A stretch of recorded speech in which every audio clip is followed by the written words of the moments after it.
So, and you guys raised up a very crucial matter that I want to address. All right. You guys made mention about the fact that let's say your client did not give you the color to use. See, is a good thing for you as a designer. I've faced different kind of clients on this kind of matter before. They will tell you use any color. Hmm. It's a trap. Oh. I'm telling you the truth, it's a trap. Because by the time you use any color, majority of them, majority about 90% of them, if you use the color you like, they will tell you that no, change the color, I don't like it. They will rubbish your work. So, oh god. Don't worry. Shebi you guys are starting designer. You hear it. You come and give me gist. Alright. They will rubbish your work and tell you say who go do this speed for me when I go for this. I'm telling you the truth. That's how they will do to you. They will tell you to use it and lash your work, spoil it. And you not be wondering, God I beg you. I think say that you tell me to make I use any color. That's how they will do to you. Do you get? So tell them that okay. Sometimes I used to do it for them. If the client did not tell me color, I won't move further.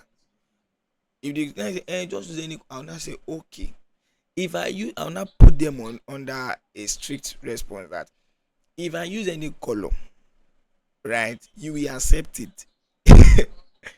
So it's like a threat too because I know them. If you tell them one color, because they feel like customer is always right. Now lie. Sometimes they are wrong. So you have to show to them why, you know, you chose that particular color. So if the person insists, there are sometimes that the client may insist and say, please, I'm not good with colors. So if the client is saying that okay, I'm not good with colors, right? So this is what you do.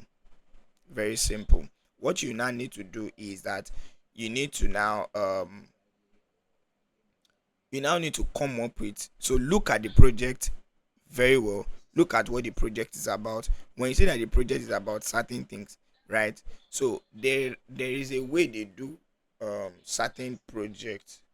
Let's say for example you are doing fintech now, that's things that has to do with money, right? There is a way they do fintech. Mostly they make use of white, blue and green, those three colors: white, blue and green, right? Yes, if you check many of all those fintech or banks, they used to hide on anything that has to do with blue, right? Or maybe orange. So when you look at all of these colors, you see the reason why banks makes use of them and all of those things like that. So when you can just have like three colors, right?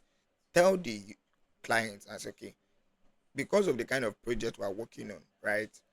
These three colors depict the meanings for this kind of project, right?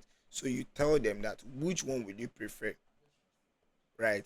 They can make maybe one to be the primary, one to be the secondary, and the other one to be the accent or the tertiary, right? So what I mean by primary color is the major one that is going to be taking the most space in the designs. Do you get it now?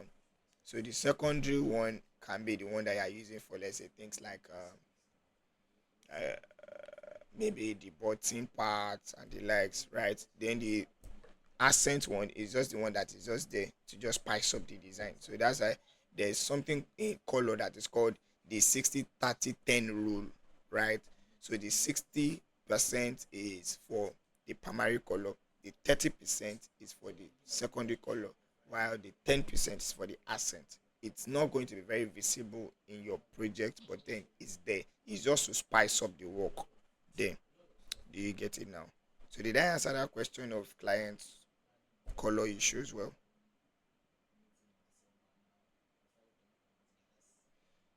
All right. So don't let client trouble your head. Oh. Don't mind them. They like to trouble people.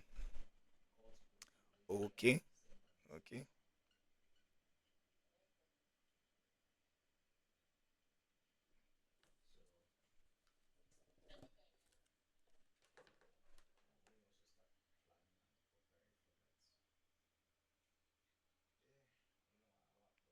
Mm. Uh, okay. What kind of farm is that? What will the form consist about, or consist of rather?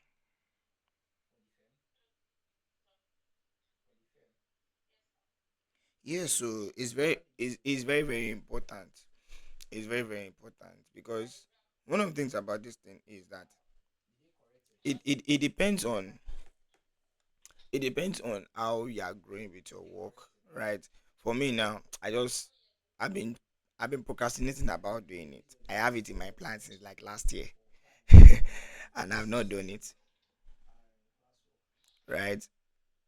I've not done it. Do you get it now? So, but then if you can do it, that's perfectly fine. I know of a guy like that. Is a friend of mine. I know him. If you check him on Twitter, you see him. He's getting more popular and popular every day.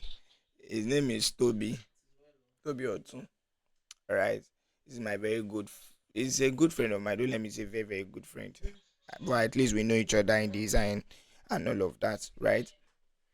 So he, for his own this thing, he created a Google form, right? And he used to give it to his client. So their client is going to fill it up whatsoever you want him to do. He's a logo designer guy. That's what he does basically. So you are going to fill up every single thing you get. So and that way makes things easy. Right. The thing is just that one of the things about the design field is there's really no so much of a fixed way per se. It's just that as you grow, you begin to see certain things. Maybe you are encountering this particular thing over and over and over and over and over again. You see that you need to adjust in this area, you need to adjust in this area, you need to adjust in this area. Do you get it now? So if you are not having issues with clients in that area, you may not see any need to do that. I know friends that don't do that kind of thing. Nothing concerned, they don't tell you that I don't get issue for there and every time one do they do with them. That's what they'll tell you. Do you get? So it depends on, like I said, everything lies on growth.